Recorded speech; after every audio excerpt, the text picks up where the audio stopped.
Muy buenas noches tengan todos ustedes, hermanos, los que están aquí presentes en el templo y los que nos siguen a través de la página del Facebook. Buenas noches tengan todos ustedes y agradecemos su presencia. Ya estamos en los últimos días de nuestro curso y el día de hoy nos va a acompañar un gran amigo, el padre Javier Uría. Él es sacerdote diocesano, es párroco de la parroquia Nuestra Señora del Rosario de Pompeya, de la zona de Miraflores, y él ha aceptado con gusto compartir con nosotros este tema, el tema de la escatología cristiana. Bienvenido, Padre. Entonces, te dejamos ahora a cargo a ti. Quiero saludar a todos ustedes, es una gran alegría estar compartiendo estos temas tan importantes en la formación de los ministros extraordinarios de la comunión. Y este es un tema muy importante y que de seguro todos en nuestras familias, en nuestro entorno social, sabemos el tema de la enfermedad, desgraciadamente también el tema de la muerte, por la razón de esta pandemia y las preguntas que constantemente, seguramente la mayoría se hace, el porqué del sufrimiento, el porqué de la enfermedad, el porqué de la pandemia, el porqué de la muerte. Este tema de la escatología no es un tema, como muchos piensan, terrorífico. Incluso en algún canal de televisión alguna vez vi a estos señores que se dedican a las cosas raras, ¿no? Que decían, escatología es el estudio de los fantasmas, y eso no es así. La escatología es una rama de la teología que nos habla del fin último, el fin último en esta vida, pero cuando hablamos del fin último en esta vida no estamos diciendo del punto final de nuestra existencia.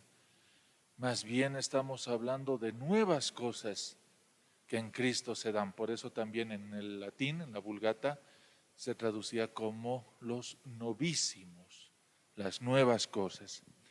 Vamos a hablar entonces de este tema tan importante y que de seguro también como ministros extraordinarios de la comunión, animando sus parroquias, tal vez algunos de ustedes visitando a algunos enfermos, a algunos ancianos, llevando la Santa Comunión o rezando con ellos, ven la realidad del miedo, de la muerte, de la enfermedad, pero que también está en nosotros, especialmente en aquellos que tienen familia, que tienen hijos, que tienen personas a su alrededor. Hay este temor de tener el virus y contagiarlo, estamos en esa realidad. Pero vamos a ver que pese también a estos signos de enfermedad y de muerte, el Señor no se olvida de nosotros, el Señor tiene vida para darnos en abundancia. Vamos a empezar entonces a dirigir nuestra mirada a Dios diciendo la plegaria que nuestro Señor Jesucristo nos ha enseñado, la plegaria del Padre nuestro, poniéndonos en las manos de nuestro Padre que nos ama, sabiendo que en sus manos está nuestra vida y nuestra existencia y que Él busca y quiere lo mejor para nosotros. En el nombre del Padre, del Hijo y del Espíritu Santo. Amén. Padre nuestro que estás en el cielo, santificado sea tu nombre. Venga a nosotros tu reino. Hágase tu voluntad en la tierra como en el cielo. Danos hoy nuestro pan de cada día. Perdona nuestras ofensas, como también nosotros perdonamos a los que nos ofenden. No nos dejes caer en la tentación y líbranos del mal. Amén. En el nombre del Padre, del Hijo, del Espíritu Santo. Amén. Vamos a hablar de la realidad y del misterio de la muerte. La muerte es algo inevitable que nos llega a todos. Todos hemos sufrido la pérdida de un ser querido. Todos hemos conocido personas que estaban a nuestro lado y se han ido. Especialmente en este tiempo, parece que hay más noticias de personas conocidas que ya no están con nosotros. Es una realidad que también nos ha de llegar a cada uno de nosotros. Aunque nosotros no queremos admitirlo, todos vamos a morir. No sabemos cómo, no sabemos cuándo. Y este tiempo de pandemia nos ha enseñado que la vida puede ser tan frágil. La muerte no mira ni la edad, ni el sexo, ni la salud o la no salud. No, cualquiera puede morir y eso ha pasado siempre. Pero cuando nosotros hablamos de la muerte personal, a veces lo vemos o queremos verlo como algo muy lejano, que todavía no nos va a tocar. Pero si vemos todo desde la perspectiva de Dios, como lo vamos a ver el día de hoy, nos vamos a dar cuenta, mis hermanos, que es bueno también meditar sobre esta realidad que nos va a pasar a cada uno de nosotros, como lo hacían los santos. Por eso he puesto aquí un cráneo, ya que en la espiritualidad de siglos pasados, meditar sobre el tema de la muerte era una práctica dentro de la espiritualidad cristiana, sabiendo que somos pasajeros en este mundo, pero que no nos vamos a la deriva. Un día vamos a tener el encuentro definitivo con alguien que nos ama y que nos espera, que es el Señor. Por eso es algo oscuro que nos deja en la incertidumbre sobre el más allá. Nos preguntamos, ¿qué sucede luego? ¿La vida acaba con la muerte? ¿Qué sentido tiene la vida si se ha de cortar bruscamente un día? ¿Valdrá la pena vivir? Este es el destino humano, para eso hemos venido al mundo. Incluso habían filósofos como los existencialistas que decían que nosotros estamos condenados a vivir, hemos sido arrojados a este mundo y tenemos que vivir, ese es nuestro castigo, vivir y un día morir, y no hay Dios, porque el existencialismo era generalmente ateo, ¿no? Entonces, esas son las cuestionantes que nos trae a nosotros la muerte y el más allá. Vemos también otra cosa, la muerte es un enigma al que las ciencias modernas no tienen solución. La medicina y la ciencia pueden alargar la vida, aplazar la muerte, pero no hacerla desaparecer. La muerte es un misterio que nos hace reflexionar. La ciencia no ha encontrado el medio para hacernos inmortales. Nuestro cuerpo envejece, nuestro cuerpo se puede enfermar y de hecho lo hace. Por eso la muerte es un enigma. La medicina puede paliar un poco nuestros dolores, nuestro envejecimiento, por lo menos en apariencia, pero la muerte es un hecho real, ¿no? Es como el amor de Dios, es una cosa que existe y que es real, una cosa que no se puede negar. Todos vamos a morir y hemos conocido la muerte de nuestros seres queridos. Las culturas y las religiones tienen la convicción de que no todo se acaba con la muerte, de que hay algo que sobrevive a la misma muerte, de lo que no morimos, de que no morimos totalmente. Y es verdad, en todas las religiones, en todas las culturas de la humanidad, desde tiempos pretéritos, ya nos hemos dado cuenta que los primeros signos por el cual nosotros sabemos que el hombre es religioso son las tumbas. Cuando los arqueólogos han encontrado restos humanos que están completos en algún lugar y con utensilios que ellos utilizaban, ya se sabe que desde tiempos antiquísimos el hombre era un ser religioso. ¿Y cómo se ha comprobado que era un ser religioso? Por la forma en que ha sido enterrado. Si un animal le hubiera comido, estuvieran sus huesos desparramados por todo lado. Pero el encontrar tumbas antiquísimas ya nos habla de que desde siempre el hombre ha tenido en su corazón este conocimiento de que hay algo más allá del enigma de la muerte. Y eso lo vemos en todas las culturas. En nuestra cultura andina nosotros conocemos muy bien, más o menos, cómo es la concepción de la muerte. Entonces, la ciencia no puede detener el proceso de la muerte, y las culturas, el hombre, en su conocimiento del mundo, en su necesidad de encontrarse con Dios, también ha conocido esta verdad, de que la muerte no es la última palabra, sino de que hay algo más allá. La muerte en el Antiguo Testamento. Vamos a empezar nosotros, hermanos, a ver qué es lo que nos dice la palabra de Dios. Pero antes de hablar de la Biblia, que es muy importante, es necesario saber que nuestro Señor tiene una pedagogía. Es como un papá cuando tiene a su hijito de 2 añitos, de 3 añitos, le tiene que enseñar las cosas básicas, a caminar, a hablar, a balbucear, a dibujar. Nadie enseña a un niño de 5 años fórmulas de una alta matemática, no porque el niño no sepa, sino que el niño todavía no está preparado para conocer esas cosas complejas. Cuando le llegue el tiempo ya va a tener la capacidad, pero desde su tierna edad hay que darles cosas que ellos puedan asimilar y puedan entender de a poquito. Igual ha sido con la humanidad. Nuestro Señor se ha ido revelando de a poco. Nos dice el Catecismo de la Iglesia que por medio de la naturaleza, de la creación y de la inteligencia, el hombre puede conocer quién es Dios, puede saber con certeza que existe Dios, pero no basta para tener un alto conocimiento de Dios, tiene que haber la revelación, que es algo divino.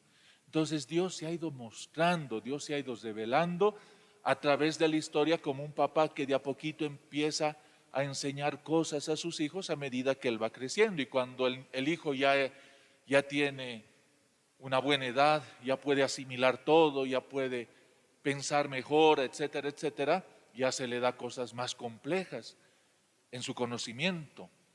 Igual nuestro Dios, de a poquito a la humanidad ha ido dando conocimientos, se ha ido mostrando Él de a poco, por medio de su cultura, por medio de sus costumbres, por medio de su experiencia del mundo. El Señor se ha ido mostrando hasta que ha llegado un momento en el cual el Señor se ha revelado totalmente. Y ese momento ha sido cuando nuestro Señor Jesucristo se ha encarnado. Él es la revelación total. En Gálatas 4:4 nos dice que cuando llegó la plenitud de los tiempos, Él nació de mujer bajo la ley, se hizo hombre. Ese Dios invisible de quien no se podía hacer imágenes en el Antiguo Testamento, se vuelve un Dios visible que en nuestra lengua, que por medio de nuestra humanidad nos revela todo sobre el Padre.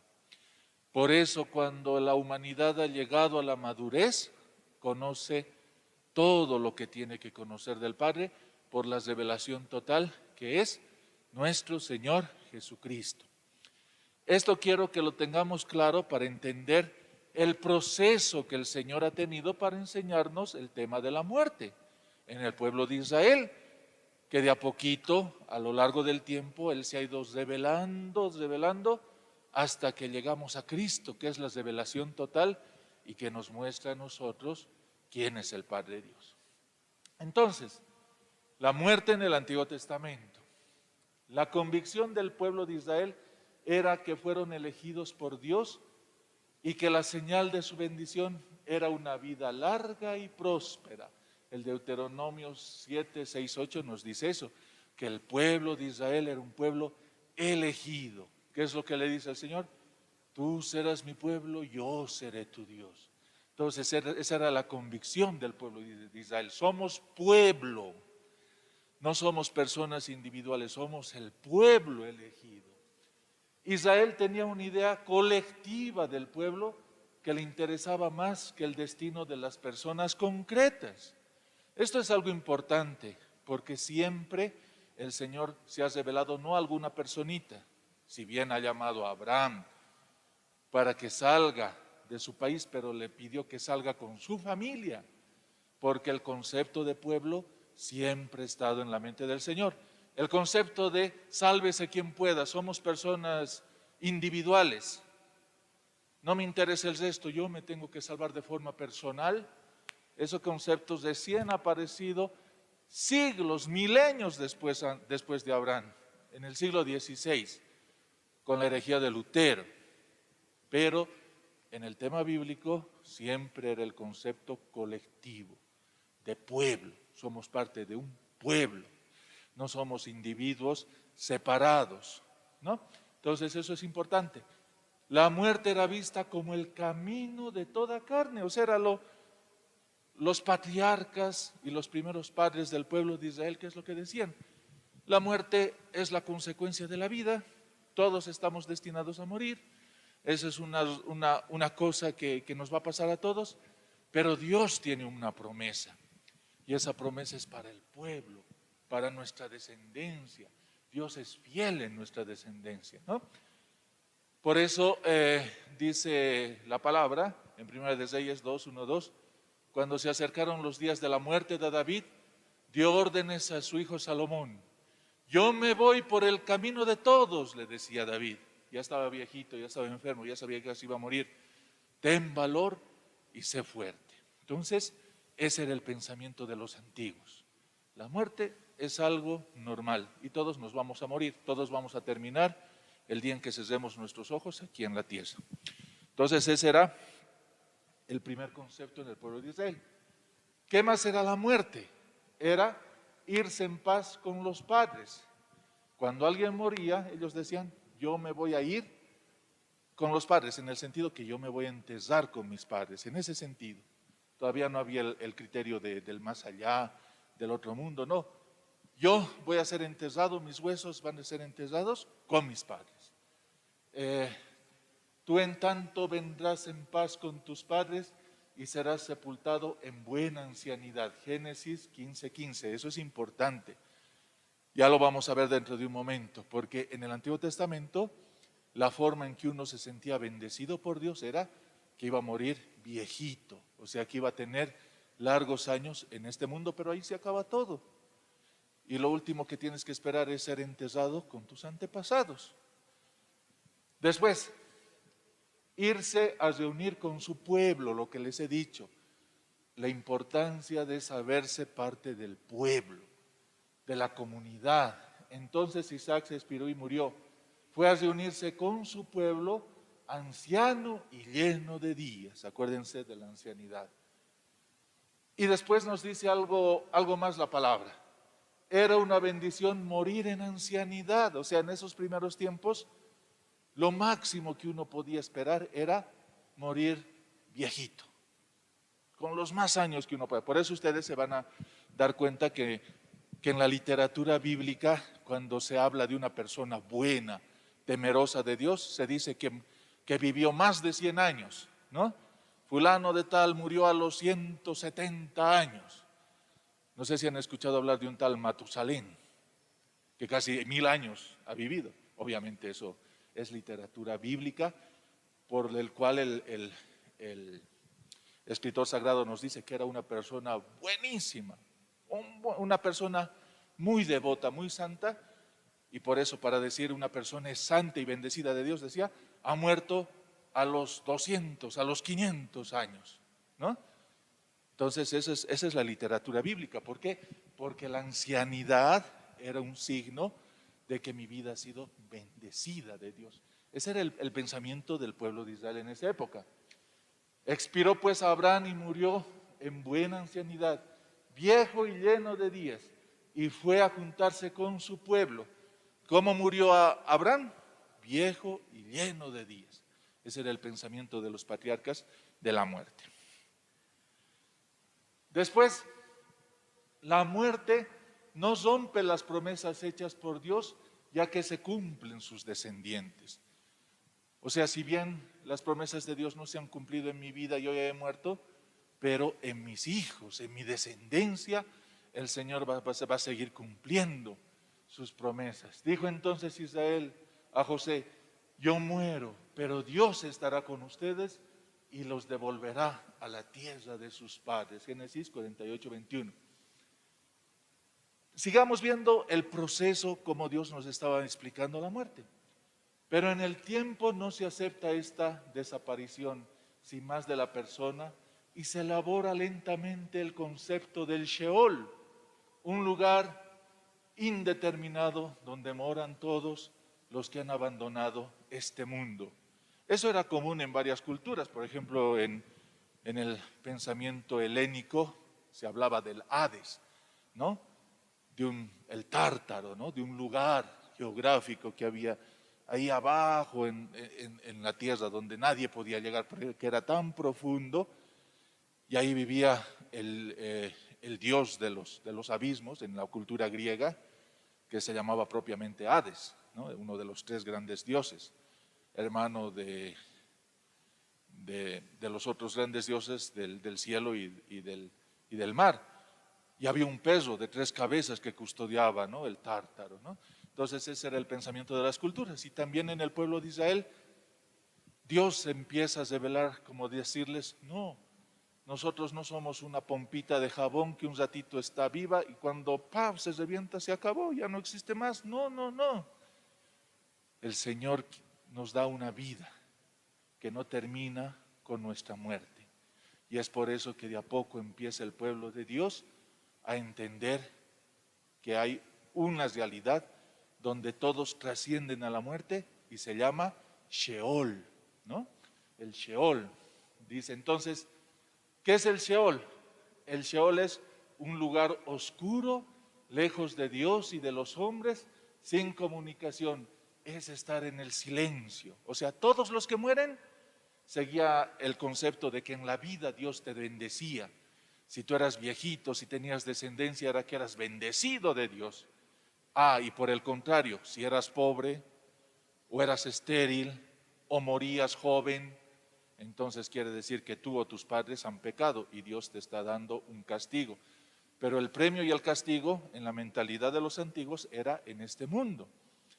Pero decían, no todo termina con la muerte, tiene que haber algo más. Y ahí viene el concepto del Sheol, donde todos los muertos, buenos y malos, iban a parar al Sheol. O sea, aquí hay un progreso. Al comienzo se decía que con la muerte se acababa todo, pero después ya empieza Dios a revelarse de a poquito y ya empieza el concepto de decir, más allá de la muerte hay vida. ¿Pero qué clase de vida? Es estar como en estado de coma, en un lugar donde solo reina el silencio, la oscuridad, donde tú no tienes relación con nadie. Entonces ese era el pensamiento primitivo del Sheol. Por eso dice el Salmo 94:17, si Yahvé no viniese en mi ayuda, bien presto mi alma morirá en el silencio. Era el silencio. El Sheol era el olvido. ¿Se conocen en las tinieblas tus maravillas o tu justicia en la tierra del olvido? Salmo 88:13. Es estar arrancados de la mano de Dios y no poder alabarlo, porque esa era la máxima aspiración de las personas, alabar a nuestro Dios. Pero en el Sheol estabas como un vegetal, no tenías conciencia, no podías relacionarte con nada. Ese era el pensamiento primitivo del Sheol. Entonces es estar arrancados de la mano de Dios, porque en la muerte nadie de ti se acuerda. En el Sheol, ¿quién te puede alabar? Nos dice el Salmo 6:6. Esto es importante saber, mis hermanos, porque nuestros hermanos no católicos, los sectarios, para su criterio sigue siendo de esa época, del Sheol. Porque para ellos cuando uno muere, está en un lugar silencioso, está en un estado vegetativo y obviamente no sabe lo que pasa arriba, ni en el cielo, ni en la tierra, ni en ningún lado. Pero eso les pasa porque desgraciadamente, y vamos a hablar de esto un poquito más después, han mutilado la Biblia. Han quitado 7 libros preciosos de la Biblia, que son los deuterocanónicos, donde está la doctrina que Cristo y los apóstoles han predicado, que Cristo lo ha revelado plenamente y los apóstoles lo han anunciado. Por ejemplo, el libro de los Macabeos, el libro de la sabiduría, el libro de Tobías, ya lo vamos a hablar dentro de un momento. Pero ¿qué explicación hay cuando a la gente piadosa y buena le suceden desgracias y la muerte prematura? Eso se preguntaban. Pero hay gente buena, hay gente piadosa, pero le ha pasado un accidente y se ha muerto. O joven se ha muerto. Sabemos que era una persona buena y cómo le puede suceder un castigo que solamente les pasaría a los malos. Por eso el Señor ha seguido revelándose y nos ha hablado de un personaje importante que se llamaba Job, ¿no? El libro de Job da la respuesta. Job es un hombre justo, castigado con pobreza y enfermedad. Sus amigos le dicen que sufre porque ha pecado. Ahí están los datos, ¿no? Pero Job proclama su inocencia y el engaño de esta teoría de la retribución. Eso se llamaba la teología de la retribución. Dios te bendice con bienes y con una larga vida en este mundo. Eso pensaban antes del libro de Job. En el libro de Job ya hay un paso grande, porque quiere decir que Dios es fiel, que no todos pueden morir y pueden tener un castigo según el criterio de la teología de la retribución. Hay otro libro muy importante que se llama Eclesiastés o Cogelet. Ensancha la brecha abierta en el libro de Job. El autor dice con ironía que él tenía entendido que les va bien a los temerosos de Dios. Pero lo cierto es que hay un destino común para todos, para el justo y para el malvado, que es el Sheol. Solo resta gozar de los menguardos, o sea, de las migajitas de placeres de la vida, que la vida ofrece. Por eso es lo único para el hombre, gozar de las migajitas. Él lo dice con ironía, ¿no? La famosa frase de este libro: vanidad de vanidades, todo es vanidad, todo es pasajero. Entonces, hermanos, vemos que ya aquí Dios de a poquito ya nos está preparando el camino para revelarnos todo en la persona de Cristo. Ya no se habla solamente que el Sheol es el lugar donde van a acabar los muertos buenos y malos, sino que aquí ya se habla de que en la vida hay muchas personas justas que sufren supuestamente el castigo de los malos y que mueren. ¿Y qué va a pasar con los vivos y con los muertos? ¿De qué sirve ser bueno si al final todos vamos a acabar en el mismo lugar, en las mismas circunstancias? Era el cuestionamiento. Pero puesto que Dios es fiel y sus promesas se cumplen, pero no siempre en la tierra, se empezó a buscar un lugar más allá de la muerte donde se puede ejercer la justicia de Dios. Si Dios es Señor de todo, debe serlo de la vida y de los muertos. La muerte de sus fieles no le dejan indiferente. Eso es lo que nos dice el Salmo 16. No abandonará mi vida al Sheol, ni dejarás a tu amigo ver la fosa. O como dice también el Salmo 49, 16. Dios rescatará mi vida, de las garras del Sheol me tomará. O sea, aquí ya empieza a darse la gente cuenta de que Dios es fiel, de que hay una justicia que trasciende la muerte. La experiencia con el Dios de la vida supera la muerte y va más allá. No se termina con la tumba, no se termina con el entierro. La resurrección es revelada en la época de la persecución de Antíoco Epifanes a los judíos piadosos. Aquí quiero abrir un paréntesis. Nosotros, la Iglesia de Cristo, que tenemos la Biblia completa, que han utilizado los apóstoles y la primitiva iglesia, y que las sectas han mutilado porque su Biblia es incompleta, porque a Lutero no le gustaban estos libros, porque derrumbaba totalmente su teología de la sola fe, de la sola gracia y de la sola escritura.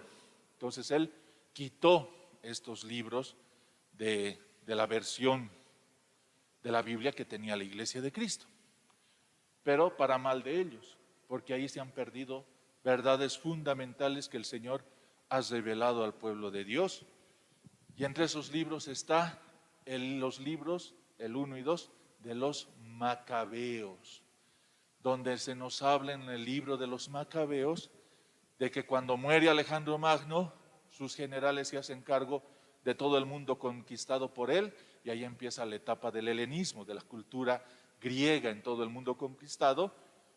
Y uno de esos generales, Antíoco Epifanes, es precisamente uno de los señores que se adueña de la Palestina, del lugar donde vivían los judíos, y a la fuerza, eso lo narra muy bien el primer libro de los Macabeos, quería imponer la religión a los falsos dioses por encima de la religión a nuestro Dios verdadero. ¿Qué es lo que sucede? Muchos dicen, no, somos fieles al Señor y se rebelan contra los helenos. Si el mártir es fiel al Señor hasta la muerte, ¿no será el Señor fiel más allá de la muerte? Si alguien por amor a Dios es asesinado en plena juventud, esto para los antiguos sería un castigo. Pero si alguien ha muerto por Dios, si ha sido fiel a Dios, ¿acaso Dios no va a ser fiel a su mártir hasta después de la muerte? Dios garantiza con su fidelidad la vida de los mártires. Si vemos el segundo libro de los Macabeos, cuando se narra el suplicio de los 7 hermanos Macabeos y de su madre, aparece claramente la idea de ¿qué? De la resurrección. Jesucristo, ¿de qué nos ha hablado? De la resurrección. Si ustedes agarran un libro Reina Valera, una Biblia Reina Valera, que les falta los 7 libros, explícitamente en el Antiguo Testamento no van a encontrar la resurrección. Tal vez en Daniel o tal vez en Ezequiel algunas sugerencias, como lo vamos a ver después, pero explícitamente hablar de la resurrección solamente están en nuestras Biblias católicas que tiene el Antiguo Testamento completo. Y ha sido el tema que Jesús lo ha aclarado perfectamente. En la Reina Valera solamente van a encontrar el Sheol o el lugar del olvido, que en la época de Todos Santos les encanta sacar de contexto esos versículos, ¿no? A las sectas. Entonces, vemos en el libro de los Macabeos que 7 jóvenes mueren por Dios y ellos van a recibir la gloria. Y ahí se habla de la resurrección, que esta carne va a volver a la vida, pero en el último tiempo, ¿no? En el último día. El Rey del mundo nos resucitará para la vida eterna a los que morimos por sus leyes. Segunda de Macabeos 7, 9 y confrontar con el 14. El capítulo 12 habla de la resurrección de los que han muerto en defensa de la fe. Segunda de Macabeos 12, 43, 46. Y si vemos despuesito, por ejemplo el número 48, versículo 48, vamos a ver cómo en el Antiguo Testamento, a partir de la idea de la resurrección, se puede orar por los difuntos, se puede hacer sacrificios por los difuntos, para que sean perdonados de sus idolatrías, de sus pecados, porque han muerto mártires por Cristo, pero algunos soldados han caído en alguna idolatría, y Judas Macabeo hace en Jerusalén un sacrificio de expiación por los difuntos, y hace una colecta por los difuntos, y dice, es santo y bueno hacer por eso por los difuntos, porque si no hubiera resurrección, si siguiéramos pensando como los saduceos, que todo termina con la muerte, vano sería toda oración por los difuntos. Entonces, yo les animo a leer estos hermosos libros y ahí van a ver nuestra doctrina cristiana, que el Señor no la ha refutado, más bien lo ha explicado mejor cuando se habla de la resurrección y orar por los difuntos, lo que nosotros hacemos, ¿no? Entonces, vemos, por ejemplo, que también en Daniel ya hay unas chispitas de lo que es la resurrección. Daniel habla de esta resurrección al final de los tiempos, en Daniel 12:2. Van a ver que incluso ya habían algunas formitas de mostrarnos la resurrección. Pero, ¿qué significaba para el Antiguo Testamento la resurrección de los muertos? ¿Qué significaba? Para el mundo hebreo el ser humano se concibe unitariamente como carne animada o alma encarnada. La corporeidad pertenece a la condición humana. Si hay un futuro para la persona humana, este no debe ser desencarnado, sino de la totalidad del ser humano. O sea, para la cultura del Señor, es que nosotros estamos muy influenciados por el pensamiento griego.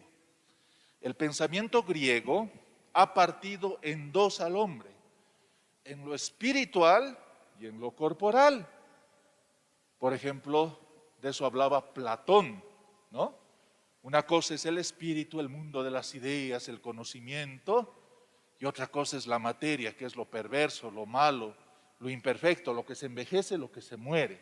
Nosotros nos tenemos que ir con todo lo espiritual. Ese era el pensamiento platónico. Pero el pensamiento del pueblo de Dios era que el hombre era una unidad. No somos cuerpo por un lado y espíritu por otro lado. Somos cuerpo y espíritu. ¿Por qué creen ustedes que se prohibía en el Antiguo Testamento tomar la sangre de los animales? Porque en la sangre estaba también el espíritu, porque el cuerpo es unitario, cuerpo y espíritu. Era como absorber el espíritu de otro ser. No se podía hacer eso, se lo tenía que desangrar y después comer al animal desangrado, no con la sangre. ¿Por qué creen ustedes que los apóstoles han entendido muy bien lo que es la Eucaristía? Cuando el Señor ha dicho, esto es mi cuerpo, en el pensamiento unitario, sabían que siempre en el cuerpo está el espíritu y no se separa. Por eso la Iglesia siempre ha dicho que lo que nos ha revelado el Señor y nos ha regalado, la Eucaristía. En la Eucaristía está Cristo con todo lo que es Cristo, con su cuerpo, su sangre, su alma y su divinidad. En cambio, para los griegos, bueno, es un símbolo, ¿no? Porque una cosa es lo espiritual y otra cosa es lo corporal. Eso es, grandes herejías ha tenido la Iglesia que combatir, que tenían este pensamiento de división, los gnósticos, en primer lugar. Después han aparecido en la Edad Media los albigenses o los cátaros, ¿no? Que igual partían en dos. Lo humano, lo corporal era lo malo. Los maniqueos, que decían que había una lucha entre el bien y el mal, entre el cuerpo y el espíritu. En el siglo XVI el protestantismo hasta el día de hoy, que una cosa es lo espiritual y otra cosa es lo corporal. Por eso para ellos el ser humano es corrompido. Todo lo que es humano es imperfecto y estamos corrompidos para siempre. Lo único que nos salva es la fe espiritual. Por eso hablan, mi relación personal con Cristo se refieren a una relación individual, no a una relación de persona a persona, sino Dios me salva a mí por mi fe. Para Lutero el cuerpo humano, la persona, el ser humano, era un ser corrompido, lleno de pecado. Decía que es el ser humano como estiércol y la gracia es como una capa de nieve que lo cubre. Pero nuestra naturaleza de estiércol nunca se va a terminar. Eso es lo que dice la doctrina de Lutero, la doctrina y la herejía protestante. Lo que Dios hace es simplemente no darnos el castigo por nuestros pecados, la imputación de nuestro pecado. Lo que Dios hace es liberarnos del castigo, pero nuestra condición de pecadores sigue intacta. Porque tiene tan grande poder para Lutero el pecado original, que la redención de Cristo no la ha podido sanar. Por eso en sus canciones, a muchos les gusta escuchar canciones de las sectas, porque es bonito, porque es lindo. Si se dan cuenta, es pura herejía de división de la persona, ¿no? Porque hablan solamente de un espiritualismo y la condición humana es una condición depravada que no puede ser liberada. Pero Cristo con su sangre nos ha purificado y nos ha redimido plenamente, nos ha devuelto la inocencia original. Por eso para ellos es una aberración que Dios utilice a la persona, a su iglesia, para perdonar pecados. No entienden lo que ha pasado cuando el Señor ha mandado a los apóstoles a perdonar pecados. Es una aberración pensar que en la Eucaristía está la presencia real de Jesucristo. ¿Se dan cuenta, hermanos, que esta herejía de dividir a la persona hasta el día de hoy está latente? Por eso no es igual a lo que pensaba el pueblo de Dios en la Biblia. Y así podemos entrar ahora a el Nuevo Testamento, a la revelación total, la revelación plena que se da en la persona de Jesucristo, nuestro Señor. Jesús defiende que Dios no es un Dios de muertos, sino un Dios de vivos. Cuando está peleando con los saduceos que pensaban en la forma de entender la vida, como lo hemos explicado, como los antiguos. En cambio, por ejemplo, los fariseos creían en la resurrección, defendían la resurrección, porque los fariseos tomaban muy en cuenta, por ejemplo, el libro de los Macabeos, el libro de la sabiduría. Si ustedes leen el libro de Tobías, capítulo 4, por ejemplo, vamos a ver qué respeto tenía Tobit, el padre de Tobías, para enterrar a los muertos, porque respetaba que la vida trascendente era muy importante y había que orar por ellos. Entonces, todos los textos que hablan de la resurrección de Jesús presuponen la fe en la resurrección. Lo que sucede es que Jesús se ha anticipado ya a la resurrección. El Padre lo ha resucitado de entre los muertos como primicia de que sus muertos van a resucitar. Acuérdense de la resurrección de Lázaro. Cuando Marta va a increpar al Señor, Señor, si hubieras estado aquí, no hubiera muerto mi hermano. ¿Qué es lo que le dice el Señor? Tu hermano resucitará. ¿Qué es lo que le dice Marta? Sí, sé que resucitará, lo que los macabeos han enseñado, ¿no? Pero en el último día. Y el Señor aquí da su revelación. No, yo soy la resurrección y la vida. El que cree en mí, aunque esté muerto, vivirá. Ahí está la revelación total que nosotros creemos. La primera prédica de Pedro y de los apóstoles será el anuncio de la resurrección de Jesús. Hechos 2, 14, 41. Si ustedes leen eso, van a ver que es lo que llamamos querigma. Cristo ha resucitado. Dios prometido en las Escrituras se ha encarnado, se ha hecho hombre, ha muerto por nosotros, nos ha liberado, pero está vivo y hoy está en medio de nosotros, ha resucitado. Ese es el anuncio de que la resurrección ya se ha cumplido hoy, no hay que esperar hasta el último día, hoy se ha cumplido la resurrección en Jesucristo. Las apariciones de Jesús resucitado expresan esta nueva forma de vivir de Jesús, en la que la muerte ha sido vencida y vive una vida nueva. El Jesús resucitado es distinto al Jesús antes de resucitar, porque aparece y desaparece, se le puede tocar, puede comer, pero en un abrir y cerrar de ojos, ¡pam!, ya no está. Es una nueva condición. Jesús no vuelve a la vida antes como sucedió con Lázaro, sino que a una vida nueva y gloriosa, la vida eterna. Ya ha vencido la muerte por siempre. ¿Qué es lo que dice? Lo que acabo de decir. Yo soy la resurrección y la vida, el que cree en mí, aunque muera vivirá, y el que vive y cree en mí, no morirá para siempre. Pablo, ¿qué es lo que nos dice en sus cartas? Pablo nos recuerda que la resurrección será un acontecimiento para la venida de Cristo. De momento solo Cristo ha resucitado, por el momento, y la muerte sigue estando presente. La muerte será vencida en el último día como el último enemigo. 1 Corintios 15, 26. El último enemigo en ser vencido, ¿quién ha de ser? La muerte. El primero que ha resucitado, la primicia de la resurrección, es nuestro Señor Jesucristo.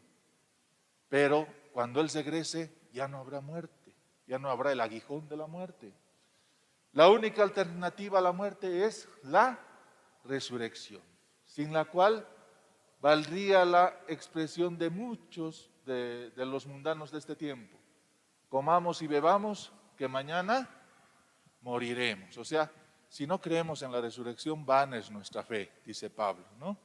Tendríamos que hablar como los mundanos, más a la criolla, ¿no? ¿Qué me voy a llevar al otro mundo? Lo bailado, lo tomado, nadie me va a quitar. Es lo mismo de aquí, ¿no? Comamos y bebamos, que mañana moriremos.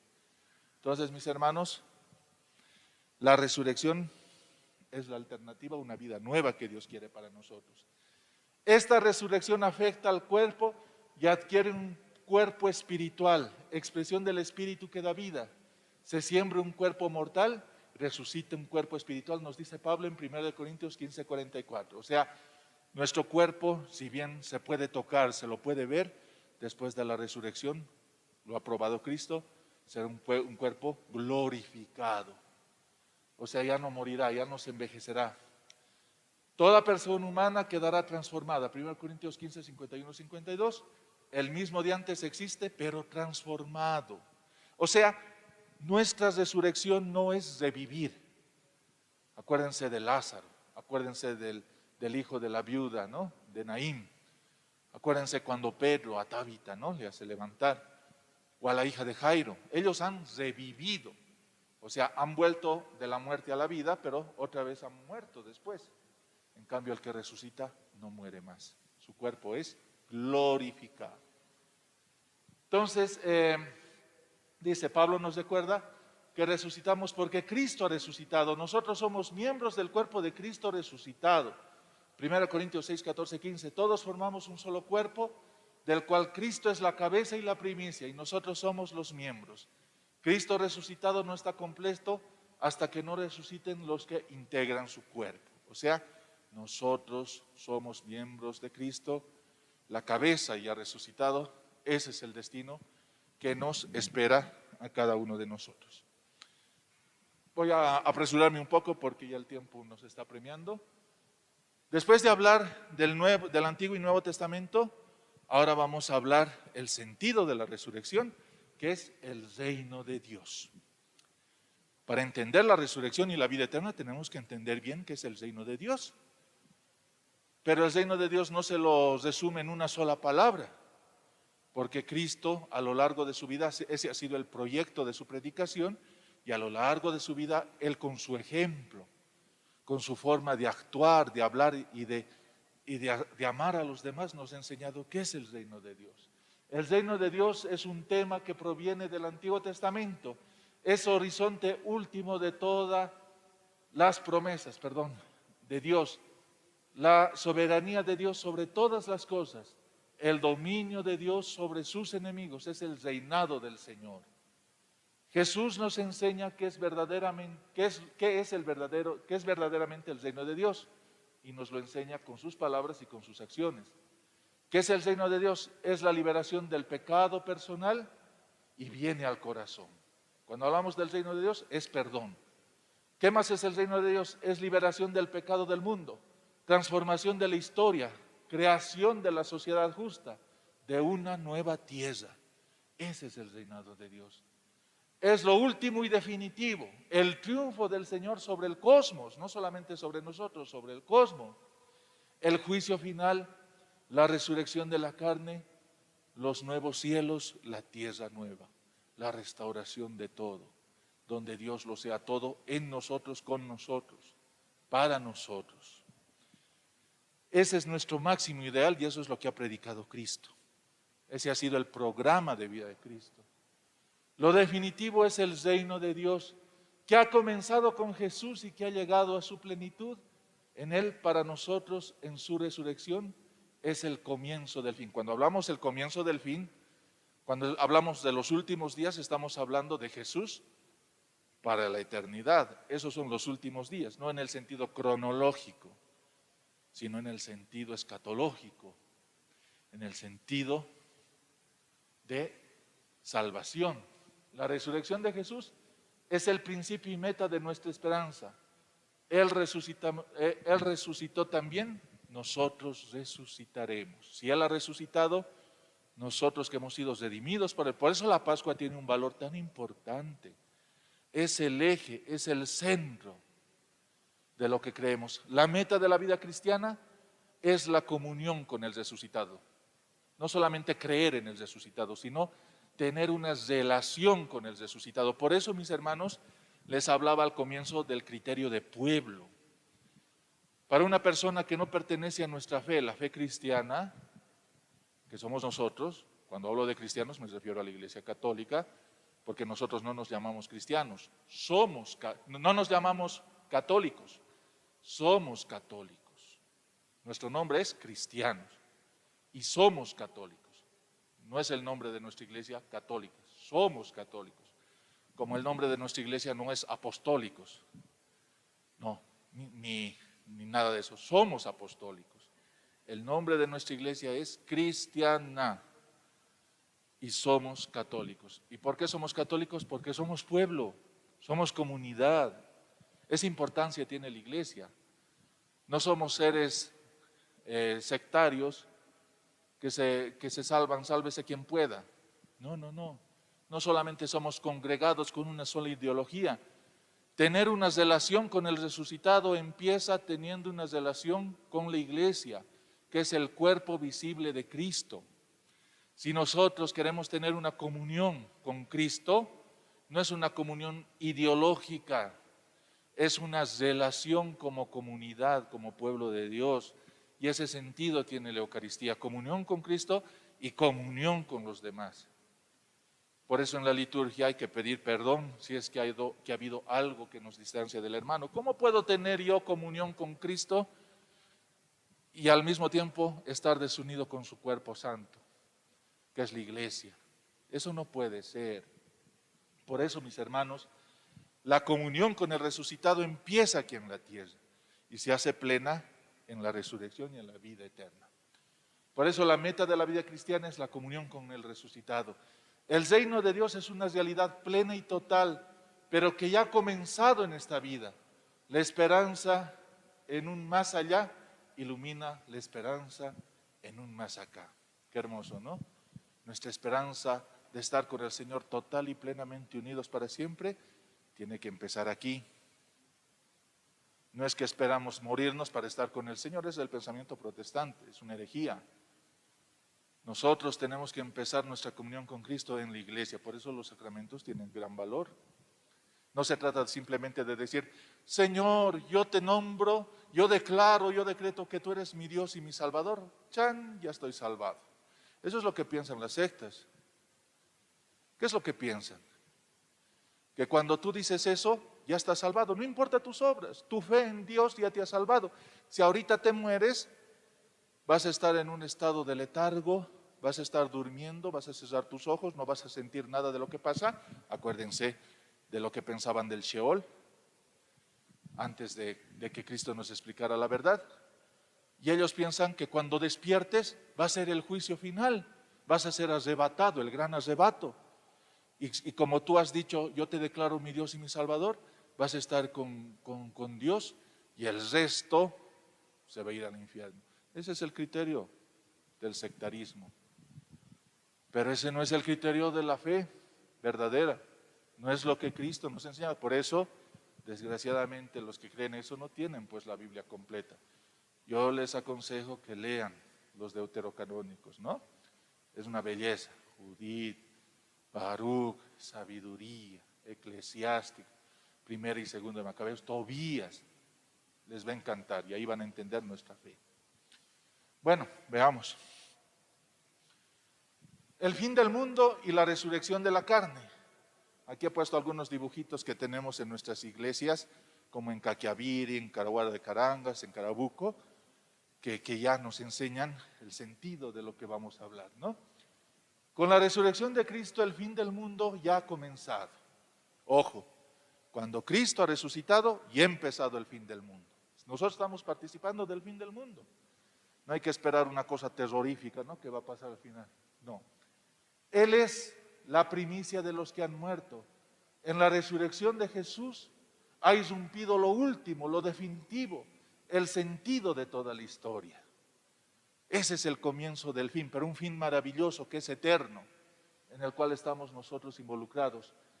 El mundo en Cristo ya ha sido salvado con su resurrección, con su Pascua. La humanidad camina hacia su realización plena en Dios. Esa es nuestra razón de ser en este mundo. Pero todavía no ha llegado su consumación.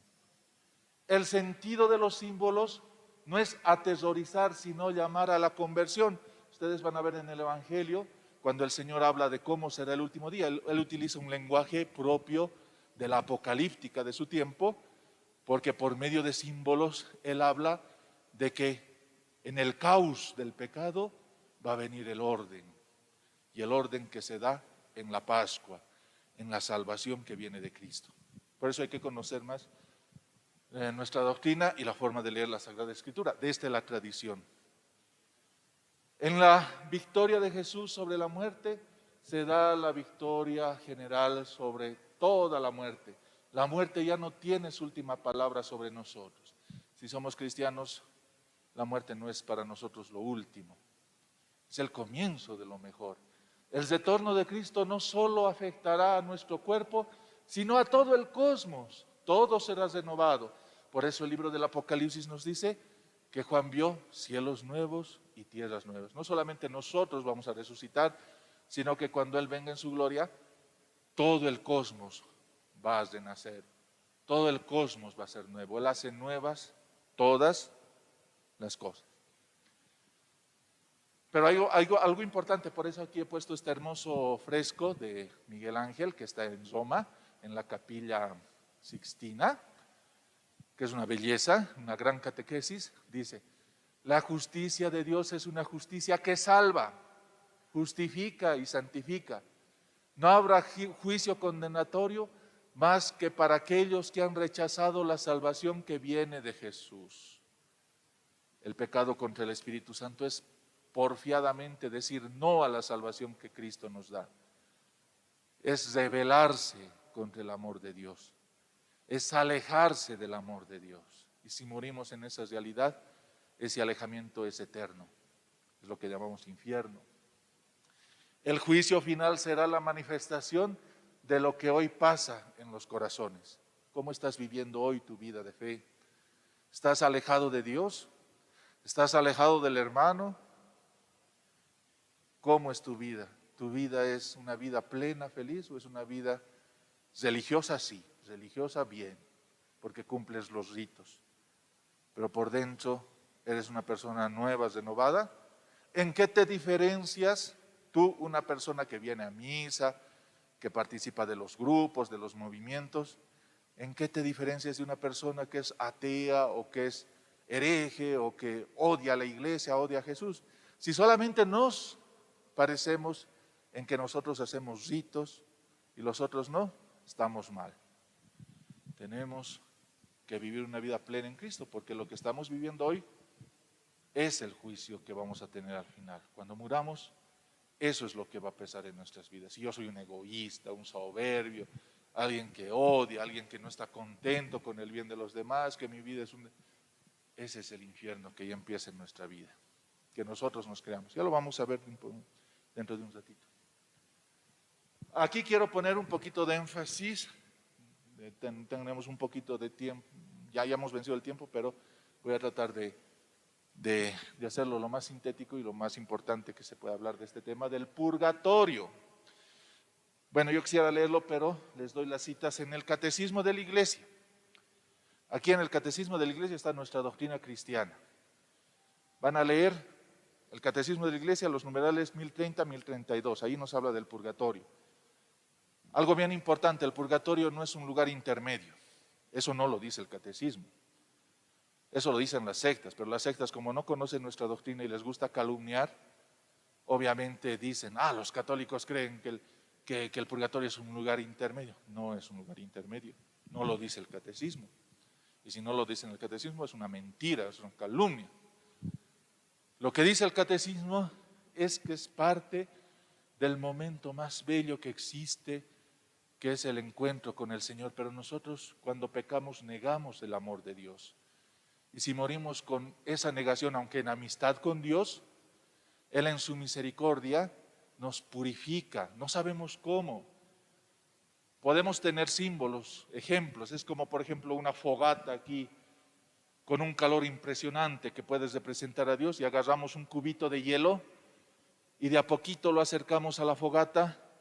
El hielo con el calor se va derritiendo, se va derritiendo, se va derritiendo, pero ya, cuando llega al fuego es parte del fuego, ¿no? Igual las almas que tienen el hielo del pecado, a medida que se está acercando al amor de Dios, ese pecado se va derritiendo y llegamos a esa plenitud con Dios. No es un lugar intermedio, es una realidad de purificación, porque el purgatorio no es un campo de concentración que Dios se ha inventado para vengarse de los pecadores. No, es todo lo contrario. Es uno de los signos más bellos del amor de Dios, que es misericordia. Como dice el Salmo, ¿no? Si tuvieras en cuenta todos los pecados, Señor, ¿quién podrá resistir? Pero de ti procede el perdón y así tú infundes respeto hacia ti. Dice: en la hora de la muerte tiene lugar el juicio particular. No es que tú te duermes. Acuérdense del buen ladrón. ¿Se acuerdan, verdad? La tradición lo llama Dimas, ¿no? Estaba crucificado el Señor y el buen ladrón, ¿qué es lo que le dice? Jesús, acuérdate de mí cuando llegues a tu reino. ¿Qué es lo que le dice Jesús? Te aseguro que hoy estarás conmigo en el paraíso. No le dice como dicen las sectas. Para las sectas uno muere, se duerme, no entiende nada de lo que hay arriba y abajo, y va a abrir sus ojos y ya va a ser el juicio final, y como ha sido de una secta va a ir al cielo. Eso es lo que ellos piensan porque han dicho, yo te declaro mi Dios y mi Salvador. Y se acabó, y pagó el diezmo. Claro, eso sí es importantísimo para salvarse. Para ellos, ¿no? Pero, ¿qué es lo que dice la palabra? Hoy estarás conmigo en el paraíso. No le dice el Señor, hoy te vas a echar un sueñito y cuando yo regrese te voy a hacer despertar. No, no, no, no. Hoy estarás conmigo en el paraíso, porque el momento en que nosotros morimos, abrimos nuestros ojos ante la presencia de Dios, ante un juicio particular. Acuérdense de Esteban. Cuando muere Esteban, lo están lapidando. ¿Qué es lo que dice? Sus últimas palabras. Cuando ve a Jesús, al Señor con el Padre Dios en el cielo, ¿qué es lo que dice? En tus manos pongo mi espíritu. Entonces, las mismas palabras de Jesús, ¿se acuerdan? No le dice, me voy a dormir y voy a resucitar y todo, ¿no? Lo que después se han inventado los no católicos. Entonces, ponemos esta forma de presentar el purgatorio, la purificación. ¿De dónde viene eso? De 1 Corintios 3, 11, 15. Son símbolos, hace como el oro, ¿no? Nos dice Pablo. El oro, para que sea un oro finísimo, puro, hay que hacerlo pasar por el crisol y así va a purificarse, ¿no? Dice, el juicio universal no será más que la dimensión colectiva y cósmica del juicio particular, pero este juicio será definitivo, cielo o infierno. O sea, cuando morimos hay un juicio particular. Pero cuando sea el juicio final, va a ser la ruptura definitiva. Nosotros en el juicio particular ya sabemos que si hemos ofendido a Dios y le hemos dado la espalda, desgraciadamente esa es una realidad eterna. Pero si hemos muerto en amistad con Dios, pero con pecados, de forma imperfecta, incluso el catecismo mismo nos dice, cuando se habla de los mandamientos, que nosotros no podemos juzgar. Incluso aconseja el catecismo rezar por nuestros hermanos que se han suicidado, porque no sabemos qué ha pasado al final. Una persona, digamos, que se está tirando del puente de las Américas y en esos segunditos en su mente se arrepiente y dice, Señor, ten piedad de mí. Se muere. Obviamente en el último momento ha tenido la lucidez de pedir misericordia a Dios y Dios no se deja vencer en amor. Por supuesto tiene que purificarse. Ha cometido un homicidio de sí mismo en el suicidio, pero ya ha salvado su alma. Ahora la forma no sabemos, nosotros ponemos signos, medios que el Señor, según las figuras bíblicas, nos la muestran. Pero el amor de Dios no sabemos cómo nos purifica, pero creemos en ello. Porque nadie manchado puede entrar al reino de Dios, nos dice el libro del Apocalipsis. Aquí hay algunas citas bíblicas, Macabeos 12, 39, 46. Acuérdense de Lucas 21, del 1 al 59. Perdón, 1, 21, 59. Entonces, mis queridos hermanos, esto es bien importante. El purgatorio, en efecto, está en la Biblia y es una realidad de amor por el cual el Señor nos purifica por amor, porque nadie impuro puede... Mire, Él es la santidad plena. ¿Y ustedes piensan que el pecado es más grande que Dios? Si Dios es la pureza total, ¿ustedes piensan que el pecado va a manchar esa pureza? No, la pureza de Dios es más grande, así irradia, es como el sol que irradia su calor, su luz. Y a medida que algo se acerca a ello, no puedes resistir solamente a someterse a ello. Esa es la purificación. Por eso es importante que nosotros, que somos parte del cuerpo de Cristo, como lo dice la palabra de Dios, según Macabeos, oremos. El purgatorio es fruto de la misericordia de Dios. Es el encuentro amoroso con alguien que nos ama y nos purifica. Es un proceso que puede comenzar en esta vida, claro que sí. ¿Cómo? Cuando aceptamos en el espíritu de penitencia los sufrimientos, los padecimientos de la vida, las enfermedades, los dolores. Esto nos hace madurar y nos acerca a Dios. nos sana del pecado y restablece la salud plena. ¿Cuántas personas en la enfermedad, en el sufrimiento, cuando lo han ofrecido a Dios, han empezado a purificar su alma?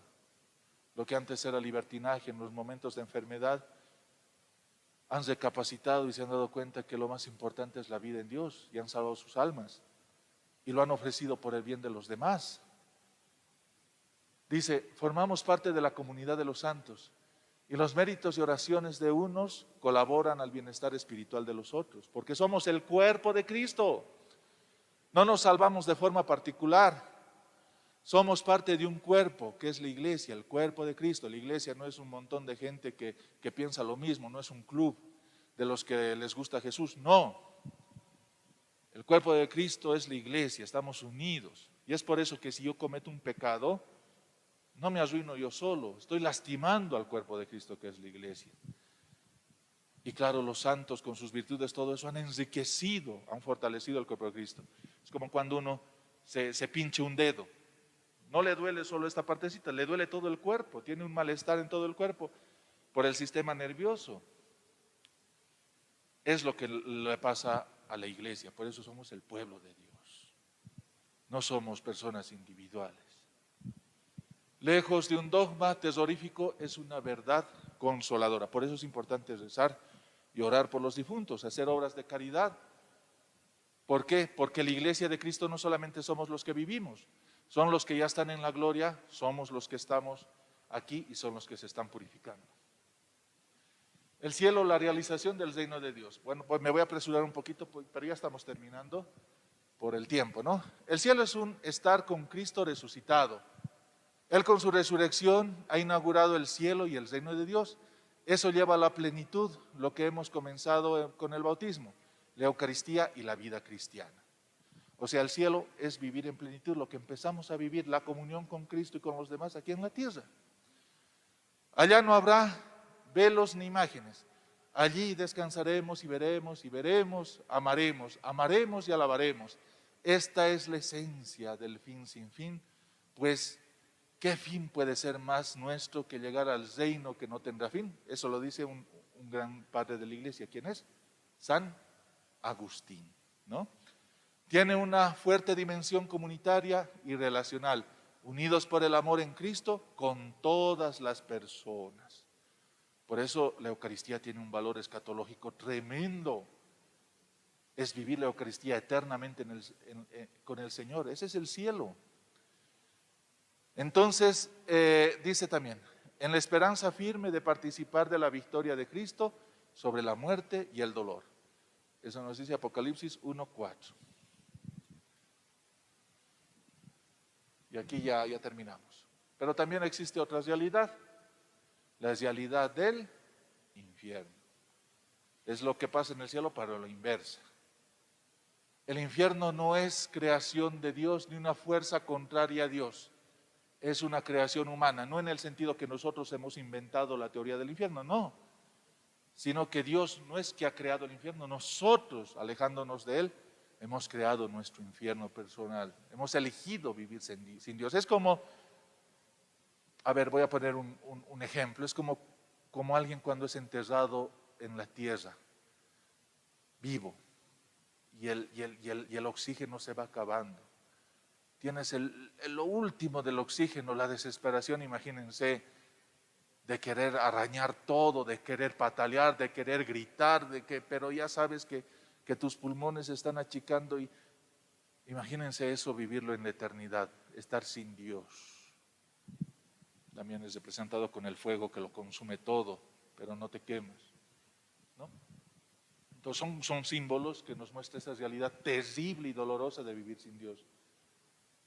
Porque Dios no goza viendo cómo sufren los condenados. Eso no quiere, Él quiere que todos se salven. El infierno también puede comenzar en esta vida, si nosotros elegimos vivir sin Dios. ¿Qué es lo que nos dice el Catecismo de la Iglesia? La pena principal del infierno consiste en la separación eterna de Dios, en quien únicamente puede tener el hombre la vida y la felicidad, por la que ha sido creado y a la que aspira. Me equivoqué, un error de dedo ahí, ¿no? Entonces aquí he puesto este dibujito un poco que nos muestra una persona que incluso en el último momento de la vida Dios le da los medios para salvarse y no quiere recibir el sacramento, ese es el infierno, rechazar a Dios hasta el final, y eso se hace eterno. Bueno, yo sé que este tema da para más, lo he tenido que resumir lo más que he podido por el tiempo, pero en síntesis yo creo que es una noticia de esperanza, mis hermanos.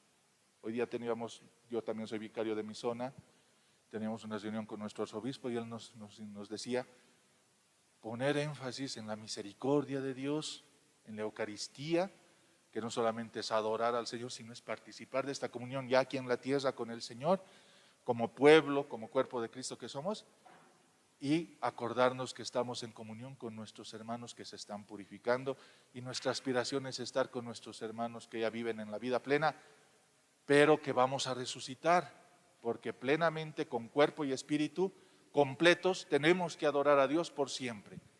Solamente algunas personas están con cuerpo y espíritu adorando a Dios en su totalidad. Entre la principal es la Santísima Virgen, nuestra Madre, pero la Biblia también nos habla de que hay otras personas que también están con cuerpo y espíritu ante el Señor adorándolo, como Enoc, como Elías, posiblemente Moisés. Pero nuestra realidad es eso, con todo nuestro ser, no divididos, estar en el Señor, y esperamos cada día esa llegada, ese retorno del Señor. Como decía la comunidad de nuestra iglesia al comienzo, Maranatá, ven Señor Jesús.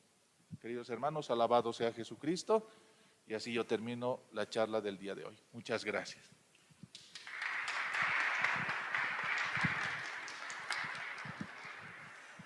Bien, muy enriquecedor, gracias Padre. No sé si tenemos preguntas, ya sea aquí de los que están presentes. ¿Hay alguien? Nadie, como dice nuestra gente. Preguntas del micrófono, por favor. Hay preguntas que nos mandan por el Facebook. Vamos a escuchar estas preguntas y le vamos a pedir al Padre que nos ayude, por favor, con las respuestas. Ya, la primera dice, si el concepto que tenemos de la muerte que no disocia el alma del cuerpo, ¿qué pasa con el concepto de aquellos que no desean que cremen a sus muertos? ¿Uno? ¿Le leo todas, padre? Este primero, de a poquito, si no me olvido. Hay que leer el catecismo. Mis hermanos, la cremación lo prohíbe la doctrina de la Iglesia cuando sea un signo que va en contra de la resurrección. Pero por la realidad, las situaciones que estamos viviendo en nuestro tiempo, sanitarias, como también el tema de que ya no hay espacio para cementerios, la Iglesia permite la cremación si es que hay la convicción de que esa ceniza va a resucitar, porque ante todo es acelerar el proceso. Mis hermanos, hace unos años atrás, el Vaticano, el Papa ha dado algunas normas sobre el tema de la cremación, que no es permitido tenerlo en casa y hay que llevar a lugares santos. Pero no nos olvidemos algo, de que la iglesia es universal, la iglesia es grande, es todo el mundo. Y hay situaciones en Europa que a nosotros no nos toca. Por ejemplo, en Europa hay el pensamiento de esas espiritualidades orientales donde dicen, voy a volver reencarnado en una planta, y ponen las cenizas en una maceta, en un árbol, y en el árbol vuelvo reencarnado. Hay ese pensamiento. Hay otros que hacen gemas con la ceniza y se lo ponen en el cuello. Y hay otros que dicen, échenlo al mar o al río, quiero unirme con la naturaleza, pero eso es panteísmo. Entonces, para evitar esas cosas, hay que llevarlo a un lugar sagrado. En nuestro medio, el problema sería, por ejemplo, las ñatitas. No sé si aquí en La Paz conocemos el tema de las ñatitas, el cráneo. Entonces, por eso la iglesia sugiere que estemos en los cementerios y todo lo demás, pero en este momento de pandemia que estamos viviendo, obviamente, si se cree en la resurrección no es algo malo. ¿Por qué lo dice el catecismo? Un poquito tenemos que ojear la doctrina de nuestra iglesia, siempre y cuando no sea algo en contra de la resurrección. ¿Qué opina de los videntes que tienen contacto con las almas del purgatorio? Ejemplo, María Sima. María Sima, claro. claro, por supuesto que hay personas que tienen revelaciones particulares, ¿no? Que pueden ser, si están aprobadas por la iglesia, pero a nosotros lo que principalmente nos tiene que interesar es la lectura y la doctrina oficial de la iglesia. No estoy diciendo que eso no sea válido. Si eso nos ayudan a entender mejor y a tener un mejor conocimiento y un amor por nuestros hermanos que se están purificando, y que incluso yo cuando estuve en un curso de un mes en Roma, he ido a un museo allá cerca del río Tíber, más abajo del Vaticano, en una iglesia que se llama la Iglesia del Sufragio del Corazón de Jesús, y en la sacristía hay testimonios de cómo Dios ha permitido que las almas del purgatorio se manifiesten, porque a veces Dios permite esas cosas cuando las verdades de la fe ya se están disminuyendo, cuando la gente ya no cree, pero esos son signos que nos muestran que sí, realmente existe este tiempo de purificación y que la iglesia completa somos nosotros, los que están en el cielo y los que se están purificando, que ahorita estamos separados físicamente. Pero cuando venga el Señor, la iglesia en el cuerpo de Cristo va a estar unida para siempre cuando resucitemos y estemos con Él, como nos dice la segunda carta a los tesalonicenses. Entonces, yo creo que, otra vez, repito, leamos lo que dice nuestra doctrina. 1030, 1032, acuérdense, busquen en el Catecismo de la Iglesia Católica el tema del purgatorio, unida a la Biblia completa con sus 7 libros, porque ahí ya vamos a tener la respuesta a todo. Dice, Padre, según lo que nos explicó entonces, todos los que murieron ya resucitaron y no tienen que esperar. Todos los que murieron nos resucitaron. Hemos dicho que el que ha resucitado, el primero, la primicia es Jesucristo. Pero cuando Él regrese, vamos a resucitar. Lo que pasa es que nosotros cuando morimos, nuestro espíritu tiene un juicio particular, y si está en la gloria está viendo a Dios, pero el fin último es que cuando nosotros resucitemos, cuando venga el Señor, vamos a verlo totalmente con toda nuestra integridad, con todo nuestro cuerpo, con todo nuestro ser. Eso es lo que estamos esperando. Los únicos que ahorita están viendo a Dios con todo su ser, con todo su cuerpo, es la Santísima Virgen y algunos santos del Antiguo Testamento que han sido arrebatados, de cual da testimonio la Escritura, como Enoc y como el profeta Elías, por ejemplo. La Biblia completa lo pueden conseguir en las librerías católicas, porque es la Biblia católica. Todas las Biblias católicas son la Biblia completa. María fue asunta al cielo en cuerpo y alma porque fue inmaculada su concepción. ¿Cuál es el castigo? ¿Cuál es la consecuencia del pecado? Es la muerte. El precio del pecado es la muerte, lo dice San Pablo en la carta a los Romanos.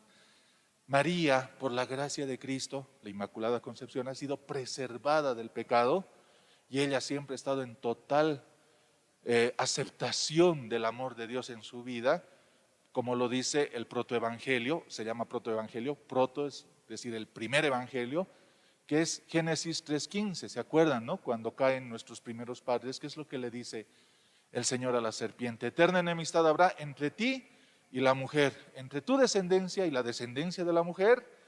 Ella te pisará la cabeza y tú acecharás el calcañar. No se refiere a Eva, sino se refiere porque Eva ha hecho un pacto con la serpiente, y eso es el pecado, esa es la amistad con el pecado. Pero habrá una mujer que será su enemiga, la enemiga del pecado, porque no tendrá ningún pacto con la serpiente. Eterna enemistad habrá entre ti y la mujer, entre tu descendencia y la descendencia de la mujer. ¿Quién es la descendencia de esa mujer? Jesucristo, que pisa la cabeza de la serpiente. Entonces, el caso de María es un caso único porque ella fue asunta en cuerpo y alma, por supuesto, por el privilegio de ser la santa y bendita Madre de Dios, la Inmaculada Concepción. Pero otros han sido arrebatados. Si ustedes ven en el libro del Génesis, van a ver el caso de Enoc. O acuérdense de Elías, otra vez lo digo. ¿Cómo fue llevado al cielo? En un carro de fuego, nos dice, ¿no? Y el que lo vio fue Eliseo, que agarró su manto, ¿no? Entonces, María ha sido asunta en cuerpo y alma, ¿no? Y los otros también han sido arrebatados. Y María está en su plenitud. Claro que Dios perdona a todos los que se arrepienten. Ponía el ejemplo, si alguien se tira del puente y en ese último segundo de lucidez que tiene pide perdón al Señor, Dios no le va a decir, vos te has suicidado ahora. No, lo perdona, pero tiene que pasar por un proceso de purificación. Entonces, hermanos, eso es importante como ministros de la comunión. Estamos en un tiempo muy complicado. Por eso el Santo Padre ha dado ya desde el año pasado las indulgencias que se pueden adquirir. Eso hay que decirles, ¿no? A nuestros hermanos que a veces el sacerdote no puede llegar por distintas situaciones, decirle, aprende estas palabritas importantes. Señor, ten piedad de mí. Enséñale a las personas que tal vez están agonizando y no hay sacerdote para que se confiese, pero que diga con su corazón un verdadero acto de contrición, Señor, ten piedad de mí. Dios tiene formas para salvar. Dios no se deja ganar, por supuesto, el sacramento de la confesión es fundamental, la unción de los enfermos también, pero en el caso que no se pueda, Señor, ten piedad de mí. Esas simples palabritas, en el último momento, en el último suspiro, nos puede valer la eternidad. Ok, muchas gracias, Padre Javier. Y así como hemos iniciado, te vamos a pedir que por favor hagas la oración final y nos des la bendición a los que estamos aquí y a los que también nos están viendo por la transmisión virtual. Vamos a dirigirnos a nuestra bendita y santa Madre de Dios, pidiendo que ella nos enseñe a decir siempre sí a Jesucristo, que como ella siempre estemos dispuestos a ser parte del reino, que como ella nosotros siempre esperemos en esperanza la llegada de su Hijo para nosotros, que ella es nuestra intercesora junto con toda la iglesia aquí en la tierra como en el cielo, que ella nos enseñe siempre a dejarnos amar por Dios en todo momento. Por eso le vamos a pedir que ella nos acerque a su Hijo Jesús con sus plegarias y de una forma especial este Ave María lo vamos a dedicar a las benditas almas del purgatorio, en especial las más olvidadas, porque tal vez sus familias son protestantes, sus familias no conocen a Cristo, son de otra religión y ellas necesitan de la oración de su iglesia y nosotros estamos unidos a ellas en la oración. Por eso dirigimos a ella, a nuestros seres queridos, a todos nosotros, a los nuestros, esta oración a la Madre de Dios y decimos, Dios te salve María, llena eres de gracia, el Señor es contigo, bendita tú eres entre todas las mujeres y bendito es el fruto de tu vientre Jesús. Santa María, Madre de Dios, ruega por nosotros pecadores, ahora y en la hora de nuestra muerte. Amén. Y el Señor esté con todos ustedes. Que les bendiga y acompañe nuestro Señor Todopoderoso, que es Padre, Hijo y Espíritu Santo. Queridos hermanos, nuestra celebración, estoy acostumbrado a decir, pero nuestra charla ha concluido. Que tengan una linda semana de formación y a vivir nuestra fe con las personas que nos necesiten.